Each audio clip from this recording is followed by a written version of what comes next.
पंजाब दे विच curfew मुकम्मल तौर ते बंद हो चुके ते लॉकडाउन की स्थिति अजे भी बनी हुई है। सो बाज़ारां नूं खोल दिता गया है ते लोकां दी जिहड़ी आवाजाही हैगी है चलनी शुरू हो गई है। बाज़ार भी खुल गए ने। पंजाब की स्थिति इहो जी बनी हुई है कि एक दिन दे विच ही जिहड़े करोना वायरस के केस हैगे ने अप हो जाते हैं तो दूजे दिन उन्हों की जिहड़ी स्थिति है डाउन केसिस की चले जाती है।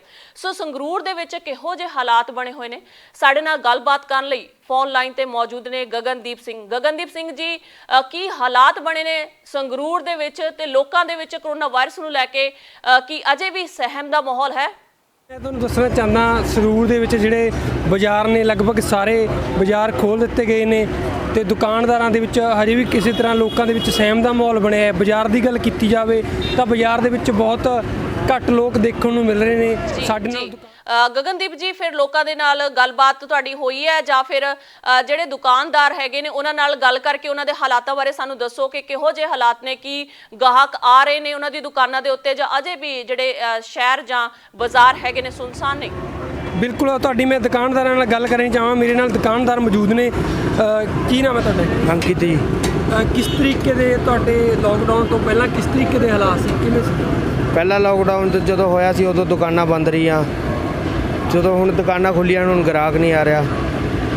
ਕਿਸ ਤਰੀਕੇ ਦਾ ਲੱਗਦਾ ਵੀ ਕੀ ਗ੍ਰਾਹਕ ਕਿਉਂ ਨਹੀਂ, ਕੀ ਕਾਰਨ ਹੈ ਗ੍ਰਾਹਕ ਨਾ ਆਉਣ ਦਾ? ਗ੍ਰਾਹਕ ਡਰ ਰਹੇ ਨੇ, ਵਾਇਰਸ ਕਰਕੇ ਡਰ ਰਹੇ ਨੇਗੇ।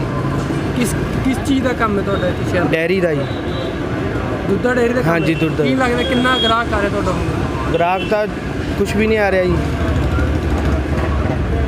इन्हां दा कहना है कि गाहक नहीं आ रहे ने। सो आर्थिक तंगी का इन्हां नूं भी बहुत ज़्यादा सामना करना पै रहा होना है, क्योंकि गाहक घटे ने। बाकी जायज़ की गल है कि इन्हां दी जिहड़ी इनकम हैगी आ उहदे विच भी बहुत ज़्यादा फर्क पिया होना। सो इन्हां नूं आर्थिक जिहड़ा किन्ना कुछ घाटा पिया इन्हां नूं? जी हरजन जी, किन्ना कुछ तुहानूं आर्थिक जिहड़ा घाटा पिया इस लॉकडाउन दौरान? देखो बहुत दिनों का चल रहा है प्रोग्राम, दुकानां बंद रहियां, गाहक आंदा लै जांदा दुੱਧ वगैरह, मतलब 50 पैसे भी नहीं गाहक आंदा। काफ़ी घाटा। हाँ जी, हाँ जी बिल्कुल हरजन जी, इन्हों का कहना है भी लॉकडाउन दौरान हुण भी इन्हों बहुत सारा घाटा आ रहा है जी। गगनदीप जी, तुहाडी किस दे नाल जिहड़े लोकी बाहर निकले होए उन्हां नाल गलबात होई है? जेकर नहीं हुई तो तुसीं उन्हां नाल पहुँच सकते हो, इस वेले उन्हां दे संपर्क दे विच आ सकते हो, क्योंकि ग्राउंड रियलिटी जिहड़ी है लोग ही बयान कर सकते हैं। जेकर तुसीं उन्हां नाल गलबात कर सकते हो तो बहुत ही चंगा होवेगा। बिल्कुल हरजन जी, मेरे नाल आम लोग भी इत्थे मौजूद ने, उन्हां नाल गल करदे भी किस तरीके दे ओ ने। की नाम है तुहाडा जी? राहुल जी। बाजार दे विच तुसीं की करन आए हो अज? सर बाजार असीं माड़ा समान लैण आए सी इत्थे, जानी कि बहुत ही मुश्किलों का सामना करना पै रहा है इस टाइम, कि बीमारी बहुत ही ज़्यादा खतरनाक है। जै इस बीमारी तो राहत मेरे हिसाब नाल अजे तक किसी नूं भी नहीं मिली, किसी स्टेट लेवल पर भी नहीं मिली। जे आप कह दईए भी इन्हें मेरी गगनदीप, इन्हां नूं पुछो कि किहो जिहियां मुश्किलों का सामना करना पै रहा? किस तरीके दी मुश्किलों का सामना करना पै रहा? मुश्किल तो सर एवें है जी, आवाजाही का बहुत औखा आ गई। जिवें बसां सर्विस का भी बहुत ही ज़्यादा कॉस्टली इस टाइम बहुत ही औखा होया पिया। ना ट्रेनां चल रही ने जी, हाँ बसां नहीं आंदी जी, कुछ कस्टमर डरे हुए ने लोग। सो हुण किहड़े साधन राही ये बाजार पहुंचे ने? किस साधन राही तुसीं बाजार आए हो?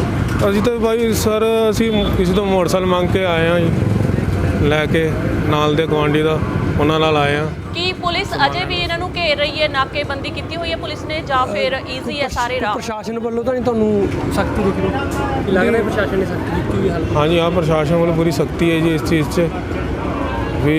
बहुत ही सहयोग है प्रशासन का भी जो खड़े ने साडे नाल भी, हाँ भी इस बीमारी तो दूर रहने लई।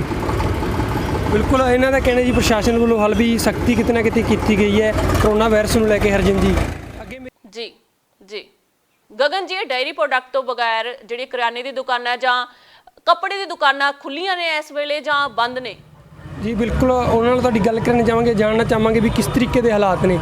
की नाम है तुहाडा जी? हरिकृष्ण जी। लॉकडाउन दौरान किस तरीके के हालात रहे ने, किन्नी क तुहानूं आर्थिक घाटा पिया इस ਵੇਲੇ? 2 ਮਹੀਨਿਆਂ 'ਚ ਸਾਰਾ ਘੱਟ ਹੀ ਪਿਆ। ਜਿਹੜੀ ਸੇਲ ਸੀ, ਲੋਕਾਂ ਦੇ ਪੈਸੇ ਨਹੀਂ ਆਏ, ਕੰਮ ਸਾਰਾ ਖੜ ਗਿਆ।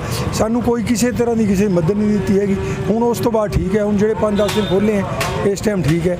ਗੌਰਮੈਂਟ ਕਹਿੰਦੀ ਕੋਈ ਕਿਸੇ ਨੂੰ ਕੱਪੜੇ ਵਾਲੇ ਕਿਸੇ ਨੂੰ ਕੋਈ ਮਦਦ ਨਹੀਂ, ਕਿਸੇ ਤਰ੍ਹਾਂ ਦੀ ਵੀ ਆਰਥਿਕ ਜਾਂ ਬੈਂਕ 'ਚ ਜਾਂ ਹੋਰ 'ਚ ਕੋਈ ਮਦਦ ਨਹੀਂ ਮਿਲੀ। गगनदीप जी, दुकान दे विच इस वेले गाहक मौजूद ने जां फिर अजे गाहक डर रहे ने आउणों? ਹੁਣ ਕਿਸ ਤਰੀਕੇ ਦੇ ਹਾਲਾਤ ਨੇ, ਕੀ ਗਾਹਕ ਆ ਰਹੇ ਨੇ ਹੁਣ? ठीक है हूँ आ रहे हैं थोड़ा बड़ा चलो 50% कम चल रहे लॉकडाउन ठीक है पुलिस का हूँ कोई ऐसी गल नहीं सारा खुल रहे ਕਿਸ ਤਰੀਕੇ ਦੇ ਤੁਹਾਡੇ ਵੱਲੋਂ ਗ੍ਰਾਹਕਾਂ ਨੂੰ ਉਰੇ ਆਉਣ ਲਈ ਕੀ ਪ੍ਰਬੰਧ ਕੀਤੇ ਗਏ ਨੇ ਤੁਹਾਡੇ? ਪ੍ਰਬੰਧ ਅਸੀਂ ਸੈਨੀਟਾਈਜ਼ ਹਰ ਇੱਕ ਨੂੰ ਕਰਾਉਂਦੇ ਹਾਂ ਮਾਸਕ ਹਰ ਇੱਕ ਨੂੰ ਕਹਿੰਦੇ ਹਾਂ ਦੂਰੀ ਘਰ ਵਾਸਤੇ ਹਰ ਇੱਕ ਨੂੰ ਸਿੱਖਿਆ ਘਰ ਵਾਸਤੇ ਵੀ ਅਸੀਂ ਉਹਨੂੰ ਕਰ ਰਹੇ ਹਾਂ ਵੀ ਤੁਸੀਂ ਭਾਈ ਆਹ ਦੂਰੀ ਬਣਾ ਕੇ ਰੱਖਣੀ ਹੈ ਇੱਥੇ ਦੁਕਾਨ 'ਚ ਵੀ ਆਪਣਾ ਖੁੱਲ੍ਹਾ ਬੈਠਣਾ ਨਾਲ ਨਹੀਂ ਕਿਸੇ ਨਾਲ ਨਹੀਂ ਬੈਠਣਾ। ਜਿਸ ਤਰੀਕੇ ਨਾਲ ਮੈਂ ਤੁਹਾਨੂੰ ਦੱਸਣਾ ਚਾਹਾਂਗਾ ਦੁਕਾਨ ਦੇ ਵਿੱਚ ਕਿਤੇ ਨਾ ਕਿਤੇ ਘੱਟ ਜਿਹੜੇ ਗ੍ਰਾਹਕ ਦੇਖਣ ਨੂੰ ਮਿਲ ਰਹੇ ਨੇ। ਵਪਾਰੀਆਂ ਦਾ ਕਹਿਣਾ ਹੈ ਕਿ ਜਦੋਂ ਲਾਕਡਾਊਨ ਖੁੱਲ੍ਹਿਆ ਉਸ ਤੋਂ ਬਾਅਦ ਜਾਇਜ਼ਾ ਲੈ ਗਿਆ ਸੰਗਰੂਰ ਦਾ। ਜੀ ਬਹੁਤ ਸ਼ੁਕਰੀਆ ਸਾਰੀ ਜਾਣਕਾਰੀ ਦੇ ਲਈ ਗਗਨਦੀਪ। ਇਹ ਸਨ ਗਗਨਦੀਪ ਜੋ ਕਿ ਸੰਗਰੂਰ ਤੋਂ ਸਾਨੂੰ ਅੱਜ ਦੇ ਤਾਜ਼ਾ ਹਾਲਾਤਾਂ ਬਾਰੇ ਜਾਣਕਾਰੀ ਦੇ ਰਹੇ ਸਨ। ਜੀ ਬਿਲਕੁਲ ਕਰਫਿਊ ਹਟਾ ਦਿੱਤਾ ਗਿਆ, ਲਾਕਡਾਊਨ ਸ਼ੁਰੂ ਹੈ ਪਰ ਫਿਰ ਵੀ ਲੋਕ ਘਰਾਂ ਤੋਂ ਬਾਹਰ ਲੋਕਾਂ ਨੂੰ ਢਿੱਲ ਦਿੱਤੀ ਗਈ ਹੈ ਆਉਣ ਦੀ, ਪਰ ਅਜੇ ਵੀ ਲੋਕ ਕਿਤੇ ਨਾ ਕਿਤੇ ਕਰੋਨਾ ਵਾਇਰਸ ਦਾ ਜਿਹੜਾ ਸਹਿਮ ਆ ਉਹਨਾਂ ਦੇ ਵਿੱਚ ਮੌਜੂਦ ਹੈ। ਇਸ ਲਈ ਬਹੁਤ ਹੀ ਘੱਟ ਲੋਕ ਬਾਹਰ ਨਿਕਲ ਰਹੇ ਨੇ, ਆਪਣੀਆਂ ਨਿੱਜੀ ਲੋੜਾਂ ਲਈ ਲੋਕ ਘਰ ਤੋਂ ਬਾਹਰ ਨਿਕਲਦੇ ਨੇ। ਜਿਸ ਤਰ੍ਹਾਂ ਕਿ ਕਰਿਆਨੇ ਦੀ ਦੁਕਾਨ ਜਾਂ ਫਿਰ ਡੇਅਰੀ ਦੇ ਪ੍ਰੋਡਕਟ ਦੀ ਦੁਕਾਨ ਤੇ ਕੱਪੜੇ ਦੀ ਦੁਕਾਨ ਦੇ ਮਾਲਕਾਂ ਨੇ ਦੱਸਿਆ ਕਿ ਉਹਨਾਂ ਦੇ ਜਿਹੜੇ ਆਰਥਿਕ ਮੰਦੀ ਦੇ ਹਾਲਾਤ ਬਣੇ ਹੋਏ ਨੇ, ਜਦ ਕਿ ਪ੍ਰਧਾਨ ਮੰਤਰੀ ਨਰਿੰਦਰ ਮੋਦੀ ਵੱਲੋਂ 2200 ਕਰੋੜ ਰੁਪਏ ਦੇ ਆਰਥਿਕ ਪੈਕੇਜ ਦਾ ਐਲਾਨ ਕੀਤਾ ਗਿਆ, ਪਰ ਉਹਨਾਂ ਨੇ ਕਿਹਾ ਕਿ ਉਹਨਾਂ ਨੂੰ ਸਰਕਾਰ ਵੱਲੋਂ ਕੋਈ ਵੀ ਸਹਾਇਤਾ ਨਹੀਂ ਦਿੱਤੀ ਗਈ ਹੈ, ਜਿਸ ਕਾਰਨ ਉਹਨਾਂ ਨੂੰ ਆਰਥਿਕ ਤੰਗੀ ਦਾ ਸਾਹਮਣਾ ਕਰਨਾ ਪੈ ਰਿਹਾ ਹੈ।